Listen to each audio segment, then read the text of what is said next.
Oops. Hey everybody, what's going on, boss ladies? So happy Thursday.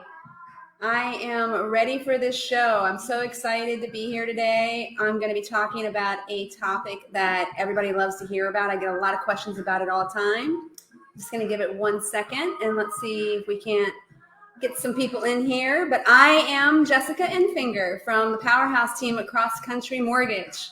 I'm a loan officer and a real estate lady that rocks. So I'm going to turn this music down a little bit so you guys can hear me.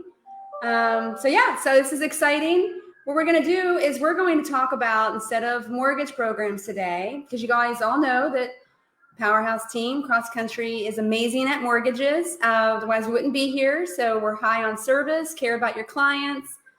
We're quick on response, and all that good stuff that I can tell you more about. If you reach out to me in an instant message, we'll be happy to connect you up and let you know about all our programs and everything and how we can support you. But today, I want to show you something that I get talked to about a lot. So we do events. So one of the things that I hear about the most from my realtor partners, and a lot of questions that I've had recently have been in regards to we need to do these events because coach has been calling y'all out. You guys got to do these sessions. You got to do events. And yes, virtual ones are amazing, and we're available anytime to be a guest on your show. I'm happy to talk and answer any questions, when you guys are doing your shows. I can come on for 15 minutes, a segment, whatever you want. Happy to do that with you guys. But also what really is one of the key factors and an amazing thing that really helps drive and build your business, ladies, is live events, real events. So how do we set an event up? Everybody goes, okay, well, I want to do an event. They'll call me and they'll say, okay, Jessica, I'm hearing these things about these events. There's either a client appreciation, or it's a home buyer event, or it's a bringing in a special speaker. Whatever kind of event it is, you have to have a plan. And so that's one of my first things I always talk to you guys about, my realtor partners, is what is the plan? So what I did was I developed a quick PowerPoint presentation that I'm happy to send to you all afterwards if you reach out to me, and that talks about event planning. So how many of you all have events? Do you guys do events right now? I'd like to see some people in the chat. Let me see somebody interact here. Does anybody do events right now?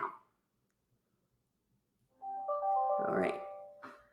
Okay, cool. So what kind of events are you guys doing? What kind of events do you guys like to participate in?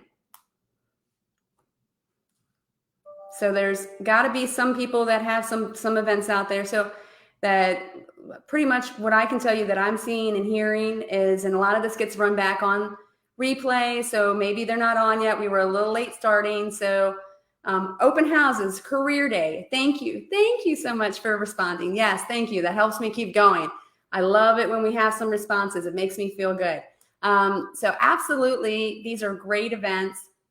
Open houses are amazing. That's a whole nother class that I'm going to definitely give, because open houses are something that's a beast of its own. But yes, definitely event. A bridal show. Bridal shows are awesome. Great ways to bring in clients. Great ways to, meet new people. People that are thinking about, or people that are getting married, generally are going to be joining as one, right? Going and getting a new home. So definitely those are some really great options. And, one of the ways that we can, make those the most successful is by planning them out. So hang on 1 second, because we got the slides and I wanted to make sure that we're able to all see the slides. So first of all, does everybody see I think they can. Sherry, can they see my slides? I think they can. All right. Yes, Ms.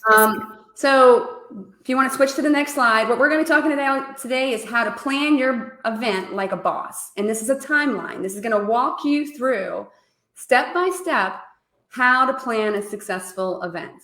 So if anybody's been to any of Coachella's events, which hopefully you've been there, if you haven't yet, you don't know what you're missing. It's amazing to watch one of Coachella's events, especially live, virtual as well. But they're awesome. And it's because of planning. And it doesn't just happen overnight.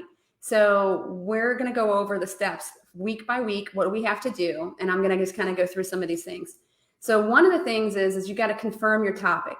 You got to know what you're talking about. You got to know who's going to be your audience. Who are we trying to reach? Are we trying to reach maybe an employer, like we're doing an event to appreciate, firefighters, or we're doing an event to have a speaker come in like Coachella, or we're going to do an event where we're going to have a financial planner talking, and we're going to have somebody coming in, and we're going to do something at a new house or a new construction development where we're going to have people come, and we're going to be, so we kind of know who our audience is, so we know how to build our event.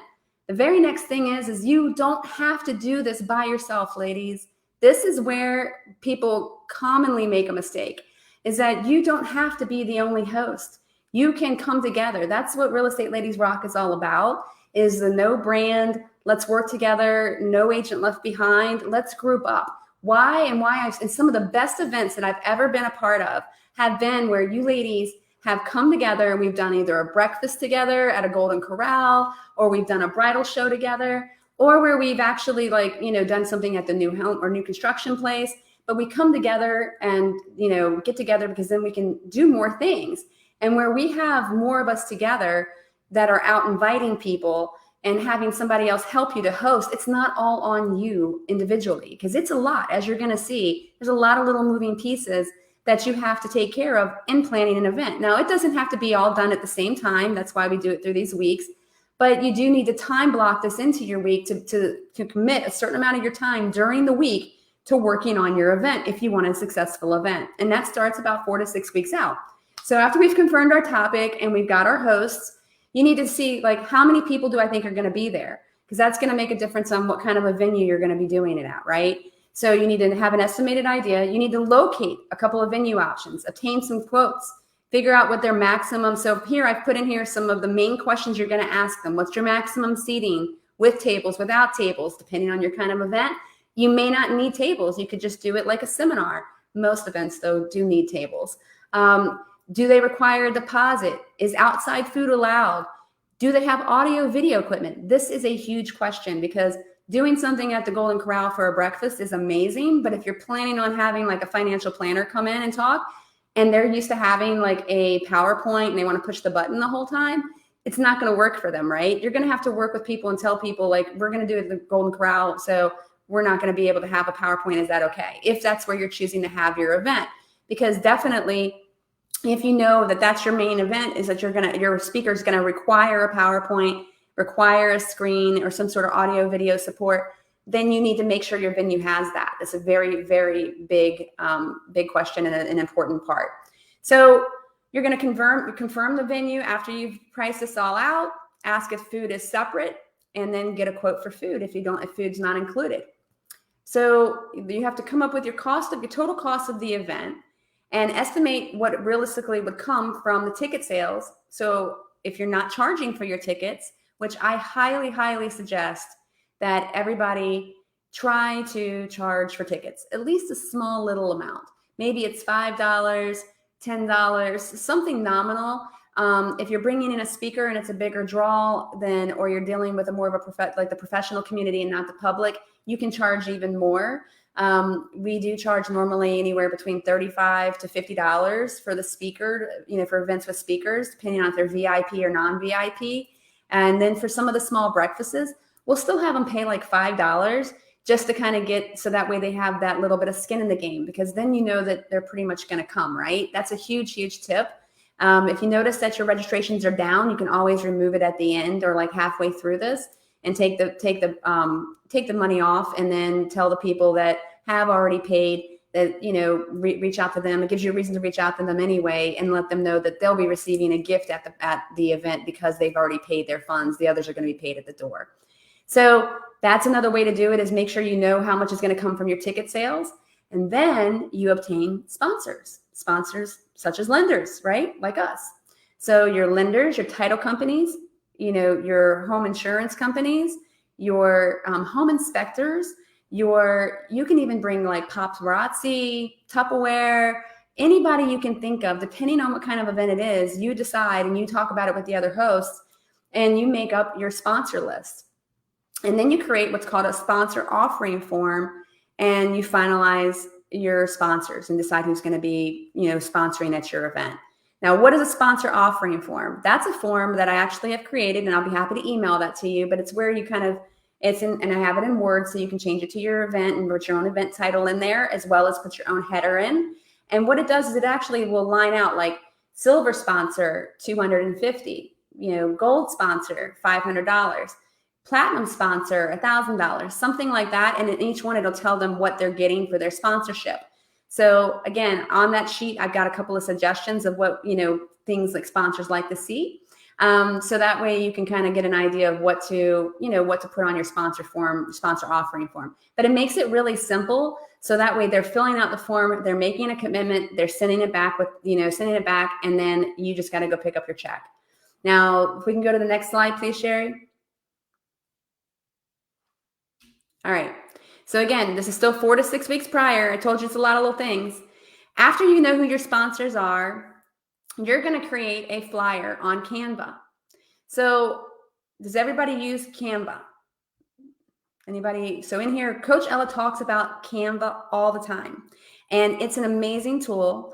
So Canva is super easy to use. There's already some pre-made flyers, some pre-made, options on there. And actually, one of the things that you can do is work with your boss assistant. Then they can help you also to create a Canva flyer option as well. And I'm always available too, like I said, after this, if you'd like to see some examples, reach out to us on instant message, and I will be happy to have my team send you over a couple of examples of some flyers for events that I've done in the past too. And then also even just link you to one of mine in Canva, so that way you can have a template.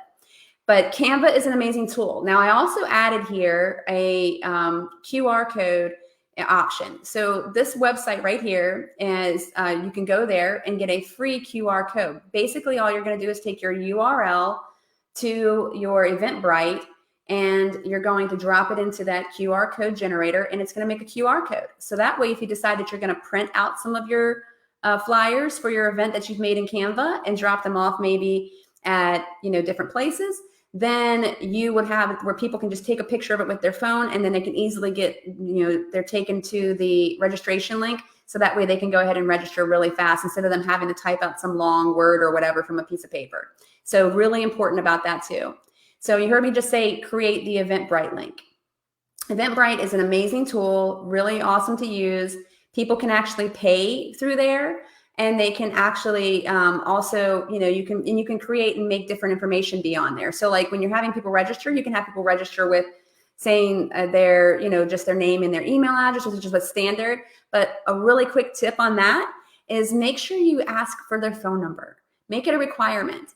And the reason why is because you'll see later on that we're going to use that to help make sure that your attendance is strong. Okay, so ask for the phone number in that. And then sometimes people even do a "how did you hear about us" kind of little line too. So that way it was a requirement. So that way they know how to track where they found out about the event. That's a little bit advanced. I don't necessarily say that you should make that required. I think you can make that optional. So that way you can kind of see where people are, getting the most information from you, or how they're hearing about your event for future events. So, and then after you do that, you're going to just go out and start promoting. So promoting is huge. So if anybody, has done an event before, this is one of the things where everybody goes, oh, I don't really want to do the event because I don't really know how I'm going to contact people. Guys, we have networks of people all around us. So we just take and we share it on our on Instagram, Facebook, any of our groups, as I put in here, neighborhood sites, business sites, veteran sites, pass it out to the busy areas. Like, if you live near a metro, or if you have somewhere like, if you know that there's somewhere busy, like maybe even a shopping center, apartment complexes, depending on what kind of event you're doing. If it's something like you're having a financial planner come, you can even do it where you're taking your flyers up to schools and asking them that you can leave them there or have them give them out, because parents and people need to hear about how to, create college funds for their children. So definitely, guys, this is promoting it's really in your head. It's not that hard. It's just getting it out there, and it can be done with time blocking. Again, the more hosts that you have, if you have 2 or 3 hosts, you have multiple people sharing, and you just continually ask people to share. Another big tool that I found that works, that I've seen really work for the most successful events, is going to be video. So if you just do a quick video, then and have it just talking a little bit about the event, or maybe even have an interview with somebody who's been to one of your events before, or event that or heard the speaker that you're going to have there speak before. Just do a little testimony. Keep it under 2 minutes. Make sure it has captions. Post it up, and then put the link in the comments, or so that way they can just push the link, and then they can actually register right there. The reason why I say that is because I've seen people in the past that do these videos, or put something up in the groups, and they don't make it easy for people to access the link. That people have to literally look it up, or they're trying to handwrite it down. They're not going to do that. You need to make it very easy. So if you put it in the comments, then they can easily just touch the button, and then they can be driven to the Eventbrite link, and they can go ahead and register. Okay, so the next slide, please. All right, so we're 3 weeks prior to the event, and I'm going to go a little bit faster because I only got 7 minutes, and we're only 3 weeks away. You're going to update and confirm the venue. So that means you're going to call the venue, make sure that they're there, confirm sponsors are promoting the event too. That's right, guys. As sponsors, we're supposed to not just be sitting back and coming to the event. Your sponsors should all be invested in this. They want people to come to. They need to be promoting it, putting it out there, sharing it, talking to people about it as well. So you want to give those phone calls to your sponsors. Are you promoting? Where are you promoting? Great. Here's where we're at with our numbers. Give them an update on what you have for the attendance so far. Get them excited about the event. So finalize your decorations. Send out some email blasts for invitations. Review the RSVP list in Eventbrite. Start reaching out to people who will be attending with a text. Something like, if you're 3 weeks away and you've had some people register, you want to keep it fresh on their mind because they registered right away. You're going to do a quick hey, I'm Jessica with CCM. I'm one of the hosts at this ABC event. Thank you so much for completing the registration. This event is going to be awesome. I'm excited to meet you in a few weeks. See you soon. That's why we need their phone number, because a lot of times it's statistically known. It's known that people open only 25% of the emails they reach or receive, but they open 98% of the text messages that they receive. That's right. I'll say it again. 25% of emails are open, 98% of texts. You're going to hear me say that regularly in this group and in my show, because one of the biggest things about real estate is making sure we're getting people to read and see what we're sending out there, right? So that's that. You're going to finalize the topic materials, make sure everything's over at the printer. You're going to have any swags, stuff that you've ordered, taken care of, make sure those orders are coming in before the event starts. You're going to schedule the sponsors host Zoom. So what that means is 1 week before the event, you're going to have a Zoom with your sponsors the day, and you're just going to let them know, here's the flow of the event. This is what we've got going on. That's what's going to happen at that point. You're going to call and confirm your order and delivery time and date. Next slide, please. Yeah. So again, finalizing your topic materials just means when I say handing out, stuff to be sent to the printer, any swag orders, you're going to push advertising, schedule, blah, blah, blah. I already did that. So I accidentally did 2 on the same slide. So you can go ahead and do the next slide, please. All right. So now we're 1 week away from our event, guys. 1 week. This is, we're super close. We're getting ready. We're just going to email the reminder list to the guests. We're just going to say hey, just like I said, the emails most likely aren't going to be open. So this is just a real soft touch, but it's just kind of keeping it fresh in their mind.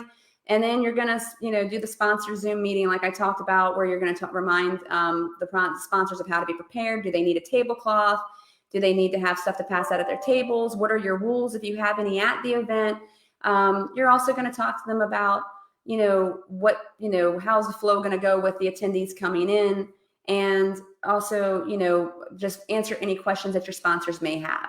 Why is this important? Because you don't want to be there the day of the event or the day before the event and getting all these questions from sponsors and people being like, I have no idea what I'm doing. What do you want from me? I didn't know I was supposed to bring this. I didn't know I was supposed to have that. So it's just better, and it makes it more organized when you have this 1 week out sponsor Zoom meeting, and the hosts too, because then the hosts kind of know, it's meeting everybody, because sometimes certain hosts got certain sponsors and everybody gets to meet. So it's not like you're meeting for the very first time at the event. So that's, what questions are you going to get from a sponsor typically are just knowing what most sponsors ask. They ask, when am I going to get the list of the attendees? and with all their contact information, because that's really what the sponsors are doing the event for, right? Is to have the access to the people. So they want to know that. So kind of have that answer prepared. Most time when they receive that is the day after the event, just so you know. Some people will ask to get it beforehand. It's typically not normal to have that happen. I always, would tell you that it's best if you just have it the day after the event. So that way we can follow, or the evening of that event if it's early enough in the day, just so that way sponsors can follow up quickly. And then they want to know, like when they talk in front of the group, how they're going to, how long will they have? Do you want them to talk about a topic? Those are normal questions, but that's normally all you get. Okay, so the next slide. So we're 3 days to the event. Big thing. You need to go to the venue. So go wherever it is. If it's the hotel, if it's the library, if it's even if it's like a golf course, whatever it is, go there. And I'm saying this because there has been horror stories of people that have had these events lined up. Then all of a sudden, the day of their event, there's some construction happening, or there's, their audio video equipment's down.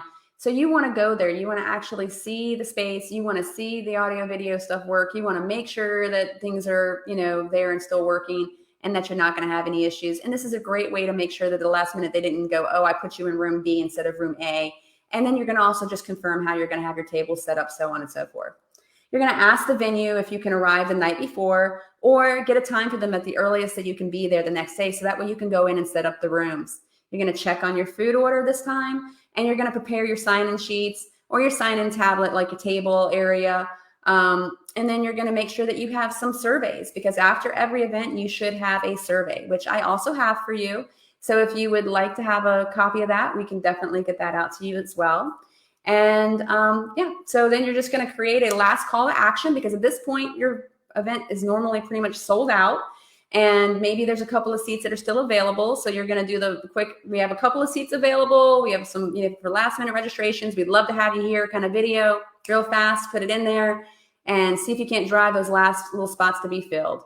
Confirm with the sponsors that they know what time they're supposed to be arriving. That can be done in a text message or an email.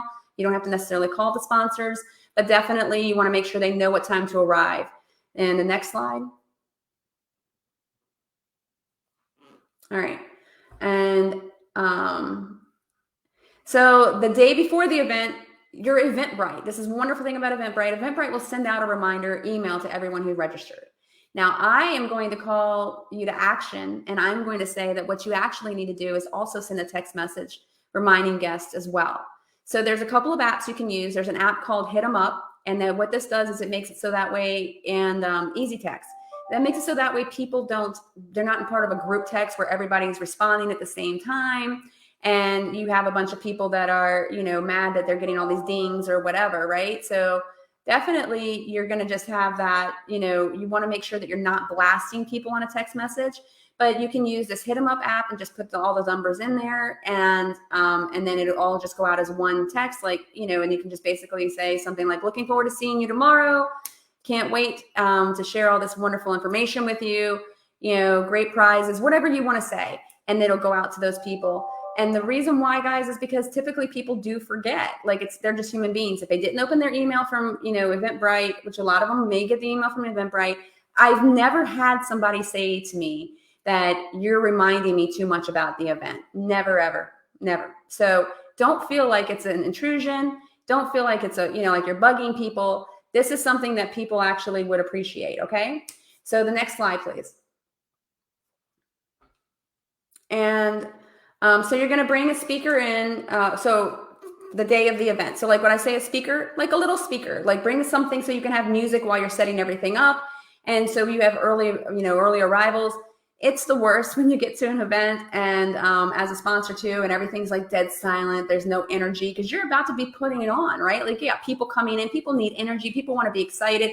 And if you're sitting there and you're just trying to mundanely put things on your table and it's just boring. So make it lively, bring some music, set a pre-playlist or something like that of I normally use like some easy jazz or something that's like, party songs, depending on the kind of event and the kind of audience we're going to have, just to kind of make it keep it lively while people are kind of checking in and stuff like that. You're going to decorate your tables. You're going to taste the food, guys. Taste the food if you can before it starts. If you've put money into this and people are paying for a ticket, you want to make sure the food's going to taste good. So if I were you, I would get there early and just be like, let me have a little bit of what they're giving you, because if it's, you just don't want to have any mistakes. So you have your registration area ready. You're going to have your sign-in sheets that are available, but mainly, like, hopefully you're doing this electronically with Eventbrite. You can just check people in that way as well. Audio, video on and working. You're going to do all that before the event starts. And then you're going to post throughout the whole event that on social media, and do some live feeds. You want people to see that this event is going on and that there's lots of people here and what's happening. I have some of the biggest mistakes that I've made in doing the events in the past is that I get so caught up in the event that I don't take pictures like I should, or I don't do the videos like I should. And then at the end, I'm like, gosh, it just passed. I wish I would have done that, because that really drives people to go, like, that looked like it was a really great turnout. It was a great topic. And people will then want to come. People want to go where they're seeing lots of people. Again, that's why you're working with other hosts, because you want more people, more action, more traction out there, where people are out there talking, buzzing about what kind of event's about to happen. So make sure you're doing these posts during your event. And then offer, one of the things is when you're at the event, you want to make sure that as the host, your goal is to also gather the people and get information from them. So you want to offer to provide follow-up materials. And so that gives you a reason to contact the attendees after this event. So you're going to get the surveys completed at the end by the attendees. And on there, it's going to be, after you've announced that, there's going to be follow-up materials for whatever it was that they spoke about and whatever was happening at your event that day. If it's a home buyers event, you can offer, a list of down payment assistance companies in the area. If it's, or a checklist for getting ready to purchase. If it's a seller's event, you can be things to, watch out for as a seller, or how to prepare your home prior to selling. You can always offer something to give back to them. And then and that makes it a way for you to have to reach out to them again afterwards. And that's what you want. You want to be able to follow, because if they're asking you for a list of what do I need to prepare my house to sell, guess what? They're probably thinking about selling, right? So that's somebody that you really should put some time into kind of connecting with and making up appointments. So go to the last slide, please. And so the day or the week after the event, I say the day or the week after because sometimes, we all get busy, but you really should the very next day try to at least send a thank you email to everybody. And then you want to try to handwrite some thank you notes, especially the people that have stood out to you that you met at the event. And definitely, you want to try to make sure that you're, adding any notes that you have from the event to your CRM. So why is this super important? This is actually, like you see, I put it at the bottom. I should have put it at the top. But the event is pointless without follow-up. I'm going to say it again. Why would you do an event if you don't plan on following up?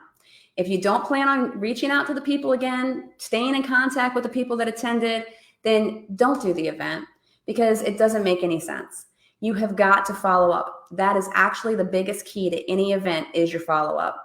Follow-ups are made easier by the things I just told you today. If you have a smooth event and it's been very organized, then it's easy for you to do the follow-up, because you've created the surveys at the end where you're asking them what kind of things can you stay in contact with them about, or would they like to hear about. You're also asking if they want some information. You're also seeing more about what they thought about your event, so you can get some feedback from them. So it's easy to go back and do the follow-up. Again, like I said before, follow-up calls are nice. If you have somebody put a nice review in there, you can even use that time to possibly even ask if they would meet with you for coffee, because they maybe were one of those people that seem like they're more of a ready to move right this second kind of a person. And that's when you kind of pounce and go, let me see if I can't meet them for coffee. Or maybe it's an event where, you're trying to reach out to other businesses in some way. And you've got somebody that was at the event that was maybe a, HR person for, let's just say, a hospital or a big corporation like North Grumman or something like that. Then you would invite those people to a lunch, right? Sit down, talk to them, see what they're needing, see how you can work with them about possibly getting in and doing an event or an appreciation lunch at their, facility. And that's when somebody sees you running a smooth event and they have the ability to get you in somewhere, they're more likely to do that. Okay. So that's why you would follow up. And then, with people that are on the end of like I said, where you're going to be able to have more access to other clients, have a lunch, Other people just follow up and do your normal scheduled meetings, either at their home or for coffee or something like that. So that way you can keep it moving. But more than anything, just put them in your CRM. So that way, at least you're having them for your monthly newsletters and any kind of your, local community activities that you participate in. So hopefully you're doing things in the community and you want these people to follow you so that way they can see what you're doing in the community. And then they can also be a resource for you for when you're trying to collect things for maybe one of your charities, or if you're doing I Am community, one of your community events that you're getting together and doing, that you can always invite those people to those events too. And I'm sure they would definitely come out because they've been to one of your successful events. Again, like I said, you're going to review the surveys with the speaker. So if the speaker's there and it's maybe they have some feedback on there about how the speaker did or whatever, you're going to give that information to your speaker. You're also going to email your presentation materials to the attendees, the ones that asked that they for it. And then you're going to call. The reason why you email it and then you call is because, again, sometimes emails go to the spam. So it gives you a great reason to call and talk to the people. And when we actually are talking to people, that's more where we're making these relationships. So the big thing about events, again, is follow up, follow up, follow up. But it's a way to take things from being transactional to making them more relational. We have to be making relationships with people in the community. We have to be relational with these clients, with people, so that way we can grow more business. And we're not just another click like a Zillow or a Redfin, guys. We are people that have added value to them, provided them some information, helped them to grow, and they're going to keep coming back to us. So that's all it.